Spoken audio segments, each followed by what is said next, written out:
Hey guys, Luke and Sarah here from MTP Health. We're going to go through some key information for you about how to minimize the stresses on your knees when you're squatting. When you first come into the knee control program, everyone's a little bit fearful about squatting, or most people are a bit fearful about squatting. A lot of you have had bad experiences where you've tried it or you've been to in a testing process and somebody's gotten you to do as many as you can in a minute and your knees are really sore. And we want to go through why we teach you a particular way of squatting in order to minimize the amount of stress on your knees.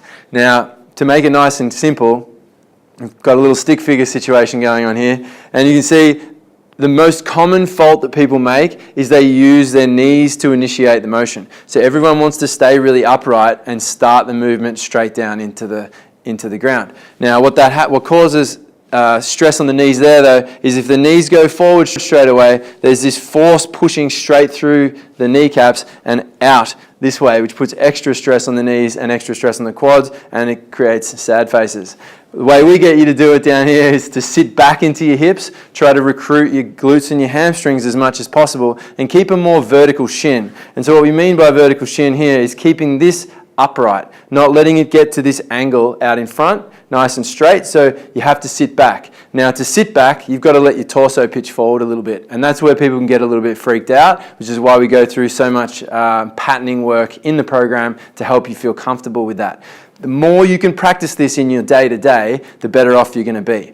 So we're going to go through a little practical demo now. So we've got Sarah who's going to show us all how to squat perfectly. Actually, we'll get her to show us how to do it poorly, and then we'll go through a perfect one. So the common fault, like we just showed you with the stick figures, is you get somebody to squat down. If you just squat down into your knees, and the first movement happens here, you run into end of range at the ankle. So there's no more room at the ankle, it gets quite jammy here, and there's a lot of pressure and stress through the knees in this position, right? And so if Sarah's challenged at all in this position, there's nowhere for her to go, right? She's a bit unstable and a little bit too much stress on the knees.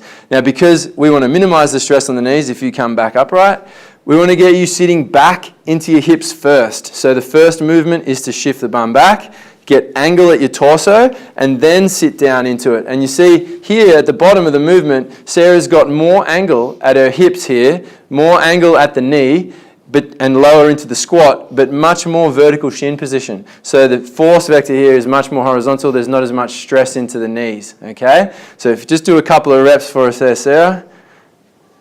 Nice. Good, and now do somewhere you just touch and stand back up. Excellent. So you can see the knees at the bottom of the movement don't go past the toes.